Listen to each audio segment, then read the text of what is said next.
Hello दोस्तों, मैं राजू मेहता स्वागत करता हूं आपके अपने चैनल मैथ ज्ञान में।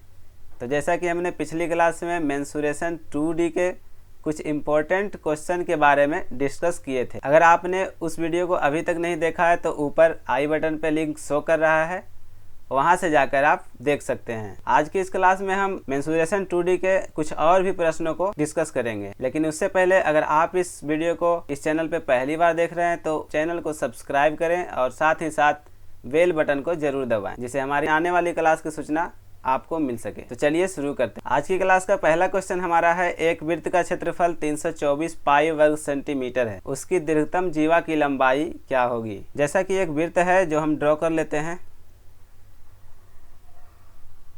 एक वृत्त बना हुआ है, इसका जो हमें एरिया दिया हुआ है 324 पाई वर्ग सेंटीमीटर। यहाँ से हमारा एरिया है 324 पाई वर्ग सेंटीमीटर। हमें बताना है इसके दीर्घतम जीवा की लंबाई। तो दीर्घतम जीवा क्या होता है दोस्तों? वृत्त में जो सबसे बड़ी जीवा खींची जा सकती है उसे बोलते हैं हम दीर्घतम जीवा, जिसे हम दूसरी शब्द में बोलना चाहें तो क्या बोलते हैं उसे? व्यास। व्यास जो होती है वृत्त की सबसे दीर्घतम जीवा होती है, हमें यही फाइंड करना है। यहाँ होता है पाई आर स्क्वायर, एरिया हमारा इक्वल टू 324 पाई। पाई से पाई कैंसिल आउट हो जाएगा हमारा, और आर जो हमारा त्रिज्या आ जाएगा 18 सेंटीमीटर। तो हमारा जो व्यास हो जाएगा इसका दुगना यानी कि 36 सेंटीमीटर। अगला क्वेश्चन हमारा स्क्रीन पे है, दो सेकेंद्रीय वृत्त की जिनकी परिधि 88 सेंटीमीटर और 132 सेंटीमीटर है के द्वारा अंतरित वलय क्षेत्रफल ज्ञात कीजिए। दो वृत्त है और उसके बीच जो वलय बन रहा है उसका क्षेत्रफल हमें बताना है। थोड़ा सा हम फिगर ड्रॉ करते हैं जिससे आपको अच्छी तरह से समझ में आए।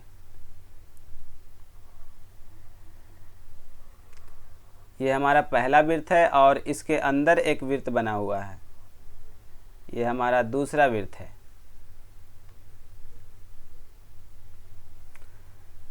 यहाँ से हमें पहला वृत्त जो है बड़े वाले, उसका परिधि दिया हुआ है 2 पाई कैपिटल आर जो है हमारा 132।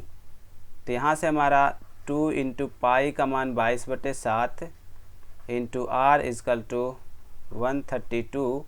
तो यहाँ से हमारा हो जाएगा 22 छक 32 से और 2 तिया के 6, आर का मान आ गया हमारा 21 और 2 पाई स्मॉल आर है हमारा 88। तो यहाँ से आर आ जाएगा हमारा 14। तो हमें स्मॉल आर मिल गया है 14 और एक कैपिटल आर है वो है हमारा 21। हमें इस वलय का क्षेत्रफल ज्ञात करना है। तो वलय का क्षेत्रफल क्या होता है हमारा दोस्तों? Pi into capital R square minus small R square. यहाँ से आ जाएगा हमारा 22/7 into A square minus B square का फॉर्मूला इसमें लगाएंगे तो क्या हो जाएगा हमारा R plus R into R minus R. तो आर प्लस आर हमारा आ जाएगा 21 और 14 35 गुने 21 माइनस 14 7। 7 से 7 हमारा कैंसिल आउट हो जाएगा और 22 गुना 35 यानी क्या आ जाएगा हमारा 770 सेंटीमीटर स्क्वायर, जो कि इस क्वेश्चन का राइट आंसर हो जाएगा ऑप्शन नंबर सेकेंड। तो चलते हैं नेक्स्ट क्वेश्चन की ओर। अगला क्वेश्चन हमारा स्क्रीन पे दिख रहा है, एक त्रिभुज का अंतः त्रिज्या 6 सेंटीमीटर है और उसकी भुजाओं की लंबाई का योग 50 सेंटीमीटर है। त्रिभुज का क्षेत्रफल क्या होगा? तो त्रिभुज के अंतर जो वृत्त बनता है उसकी त्रिज्या हमें निकालना हो तो क्या होता है दोस्तों? फॉर्मूला हम यहाँ पे लिख देते हैं, अंतः त्रिज्या इजकल टू होता है क्षेत्रफल बटे अर्ध परिमाप सेमी पेरीमीटर। तो यहाँ से हमारा जो आ जाएगा सेमी पेरीमीटर आ जाएगा हमारा। परिमाप हमें टोटल दिया हुआ है 50 सेंटीमीटर, तो हमारा सेमी पेरीमीटर हो जाएगा 25 और त्रिज्या हमें दे रखा है 6 सेंटीमीटर। एरिया हमें फाइंड करना है, यहाँ से सेमी पेरीमीटर आ गया 25। तो एरिया हमारा हो जाएगा 150, जो कि राइट आंसर हो जाएगा ऑप्शन नंबर फर्स्ट। अगला क्वेश्चन हमारा है, एक वर्ग और एक आयत का क्षेत्रफल जो है बराबर है। आयत की लंबाई वर्ग भुजा की लंबाई से 5 सेंटीमीटर अधिक है और चौड़ाई जो है वर्ग की भुजा से 3 सेंटीमीटर कम है। तो हमें आयत का परिमाप ज्ञात करना है। हम मान लेते हैं एक वर्ग की भुजा जो है 1 सेंटीमीटर है। वर्ग की भुजा हम मान लेते हैं वर्ग की भुजा जो है हमारा x सेंटीमीटर है, और आयत की जो है चौड़ाई क्या हो जाएगा, इसकी चौड़ाई जो दिया हुआ है 3 सेंटीमीटर कम, यानी कि चौड़ाई हमारा आ जाएगा x-3 और लंबाई आ जाएगा हमारा 5 सेंटीमीटर अधिक है, यानी कि x+5। और क्वेश्चन में हमें यह भी बताया गया है कि दोनों का एरिया जो हमारा है वो बराबर है। तो वर्ग का जो एरिया होता है x² आ जाएगा और आयत का एरिया होता है लंबाई गुने चौड़ाई, यानी x+5 इंटू x-3। यहाँ से हमारा आ जाएगा x² is equal to x² plus 2x minus 15। x² से कैंसिल हो गया और x इजकल टू आ जाएगा हमारा 15/2 यानी कि 7.5। तो हमारा चौड़ाई कितना हो गया, 7.5 माइनस 3 करेंगे तो 4.5 और लंबाई आ जाएगा हमारा 7.5 प्लस 5 यानी कि 12.5। हमें इसका परिमाप निकालना है, तो आयत का परिमाप होता है 2 into L plus B. 2 into L हमारा है 12.5 और b हमारा है 4.5।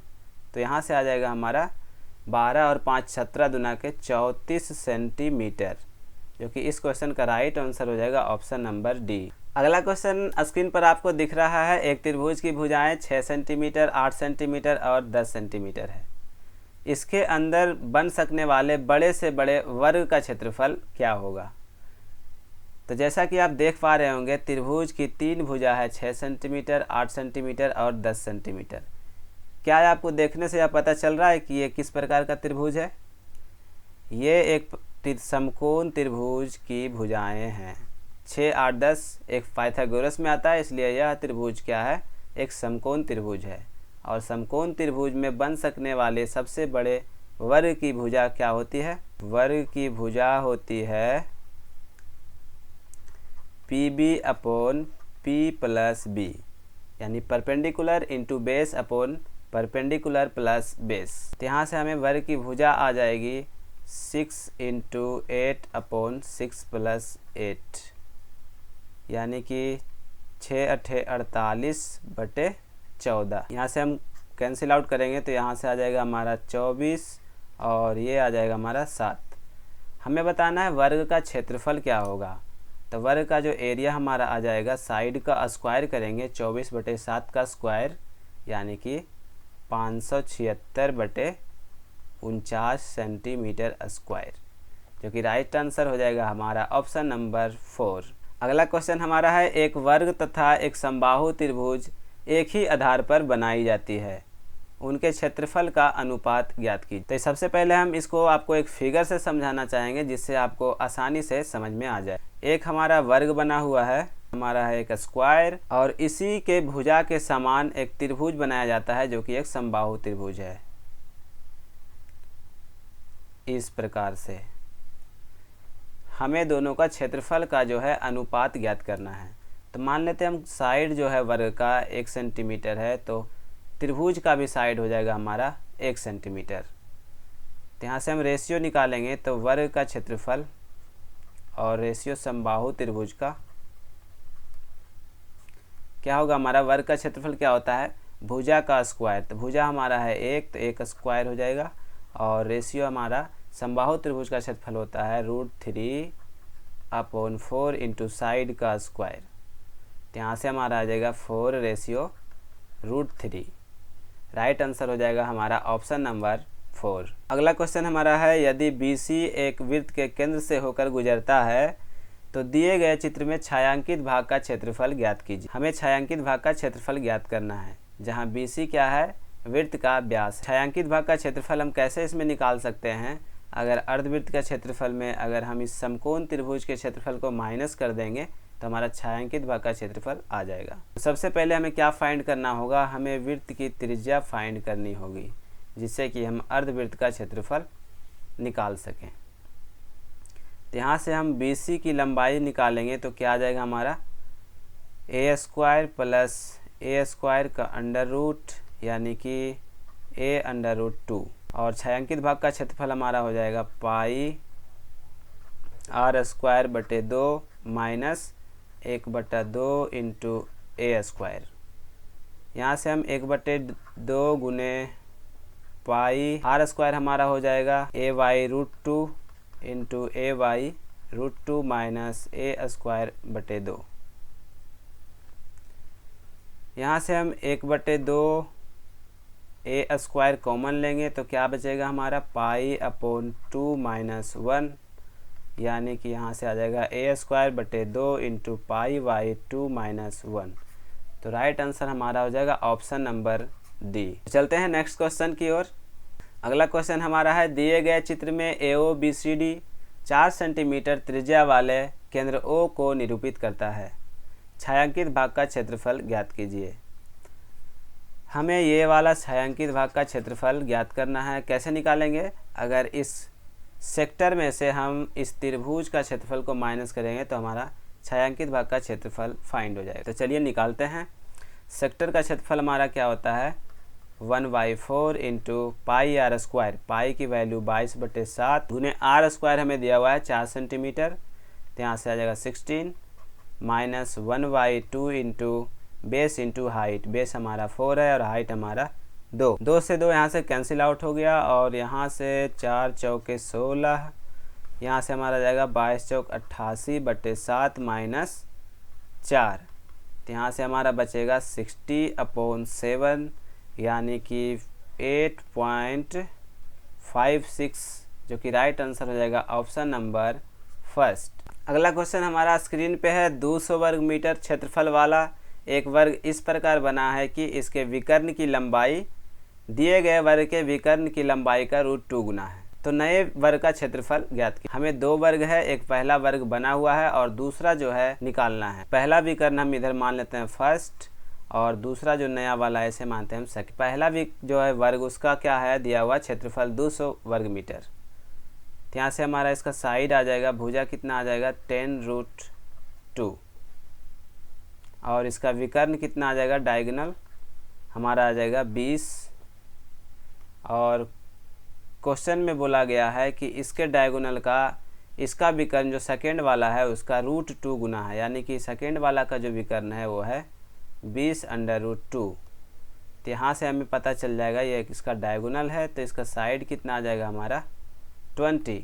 तो हमें नए वाले वर्ग का क्षेत्रफल बताना है, यानी कि हम साइड का स्क्वायर कर देंगे तो यानी कि हमारा आ जाएगा 400 मीटर स्क्वायर नए वाले वर्ग का क्षेत्रफल, जो कि राइट आंसर हो जाएगा ऑप्शन नंबर थर्ड। धातु के एक तार को वर्ग के रूप में मोड़ने पर वह 484 सेंटीमीटर स्क्वायर का क्षेत्र घेरती है।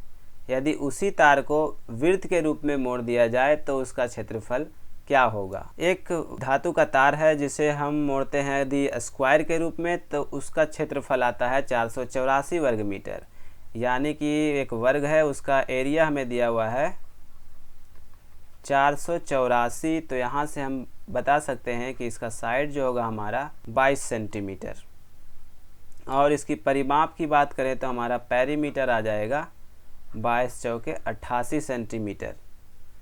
यदि उसी तार से अगर किसी और आकृति को बनाया जाए तो आपको पता होगा कि उसमें पेरीमीटर हमारा जो होगा बिल्कुल सेम होगा, यानी कि एक वृत्त बनाया गया है तो वृत्त का जो पेरीमीटर होगा सेम होगा हमारा स्क्वायर का पेरीमीटर। तो वृत्त का पेरीमीटर क्या होता है 2 पाई r, जो कि होगा हमारा 88। यहाँ से आ जाएगा 2 इंटू 22/7 इंटू r इजकल टू 88। यहाँ से हम काट देंगे इसको 22 दूनी 44, 44 दूनी 88, तो r का मान हमारा आ जाएगा 14 सेंटीमीटर। तो हमें बताना है इस वृत्त का क्षेत्रफल क्या होगा। क्षेत्रफल होता है हमारा पाई आर स्क्वायर, तो यहाँ से आ जाएगा हमारा 22/7 इंटू 14 यहाँ से 2 बार में कैंसिल आउट और 22 दूना 44 गुना 14, 14 चौका 56 और 56 और 5 61, 616 सेंटीमीटर स्क्वायर जो होगा राइट आंसर ऑप्शन 4। एक अर्धवृत्त है उसका परिमाप हमें दिया हुआ है और उसकी त्रिज्या हमें फाइंड करनी है। तो अर्धवृत्त का परिमाप क्या होता है दोस्तों पाई आर प्लस 2r, ये होता है अर्धवृत्त का परिमाप जो हमें क्वेश्चन में दिया हुआ है 18 सेंटीमीटर। यहाँ से अगर हम r कॉमन लेंगे तो आ जाएगा हमारा pi plus 2 = 18। r into pi का मान 22/7 प्लस 2 × 18 आ जाएगा। तो यहाँ से आ जाएगा हमारा r इंटू 22 और 14 36/7 = 18।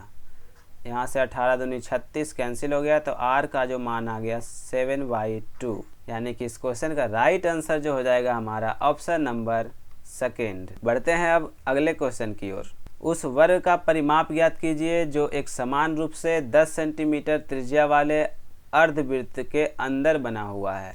एक हमारा है अर्धवृत्त और उसके अंदर बना हुआ है एक वर्ग, उसका परिमाप हमें ज्ञात करना है। तो हम पहले फिगर बना लेते हैं उसका।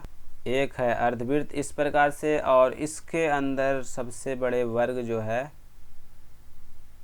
हमारा इस तरह से बना हुआ है।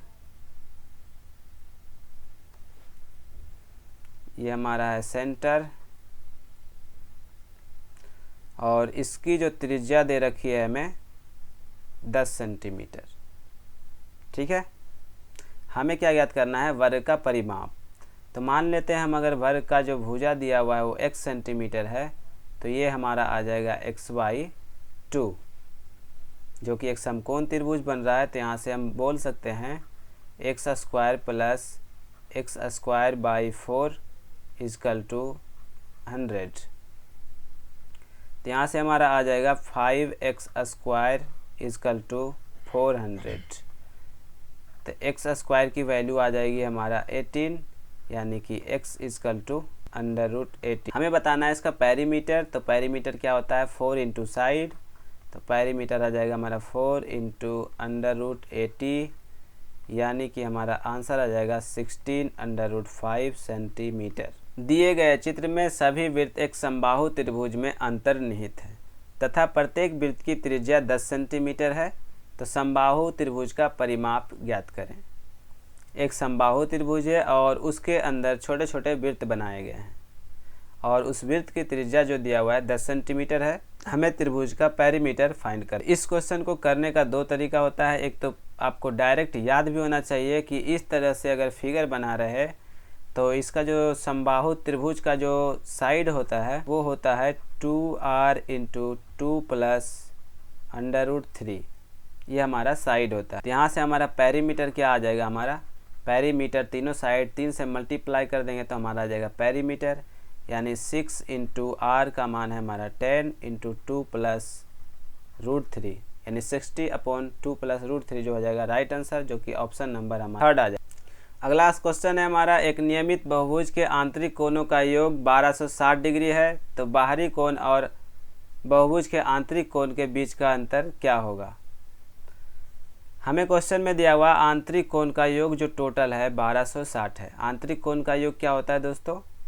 n-2 × 180 = हमारा है 1260। यहाँ से हम काटेंगे तो कितने बार में कैंसिल हो जाएगा? 7 बार में। तो n जो हमारा आ गया 9 आ गया। तो हम यहाँ से हम बता सकते हैं कि इसका जो एक्सटीरियर एंगल है, बाहरी कोण जो हमारा है वो कितना आ जाएगा? 360/9, यानी कि 40 डिग्री। और आंतरिक कोण की बात करें तो आंतरिक कोण हमारा क्या आ जाएगा? टोटल सम हमारा है 1260 और टोटल जो साइड है हमारा 9, तो यहाँ से आ जाएगा हमारा 9 एक बार में और 9 चौक 36, 140 डिग्री। हमें बताना है इन दोनों के बीच का डिफरेंस। तो इन दोनों का बीच का डिफरेंस जो हमारा आ गया 100 डिग्री, जो कि ऑप्शन नंबर सी हो जाएगा राइट। दो समबहुभुज भुजाओं की संख्या का अनुपात 2:3 है और उनके आंतरिक कोण का अनुपात 9:10 है, तब उनके भुजाओं की संख्या क्या होगी? यहाँ से हमें दिया हुआ है आंतरिक कोण का अनुपात और भुजाओं की संख्या का अनुपात। तो पहला वाला समबहुभुज है जिसका अगर मानते हैं हम 2n, तो हमारा हो जाएगा 2n - 2/2n × 180 रेशियो आ जाएगा। दूसरा वाला हमारा 3n तो 3n माइनस 2 इंटू 180/3n। ये जो हमें रेशियो दिया हुआ है 9:10 का रेशियो। यहाँ से हम 180 से 180 कैंसिल कर देंगे और n से n हमारा कैंसिल हो जाएगा, यानी कि 6n माइनस 6 इक्वल टू आ जाएगा हमारा यहाँ से 6n माइनस 4 इक्वल टू 9/10। तो यहाँ से हमारा आ जाएगा 60n minus 60 equal to 54n minus 36। तो 6n इक्वल टू आ जाएगा हमारा 60 में से 36 माइनस करेंगे तो 24, तो n इक्वल टू 4। यानी कि हमारा भुजाओं की संख्या जो होगा हमारा 4 दूना 8 और 4 तिया के 12। Right answer option number first. तो आज के लिए बस इतना ही दोस्तों। आज का ये सेशन आपको कैसा लगा आपको कमेंट करके ज़रूर बताना है, और अभी तक आपने हमारे इस चैनल को सब्सक्राइब नहीं किया है तो सब्सक्राइब करें और साथ ही साथ बेल आइकन को ज़रूर दबाएं। तो मिलते हैं फिर आपसे अगली क्लास में, तब तक के लिए धन्यवाद।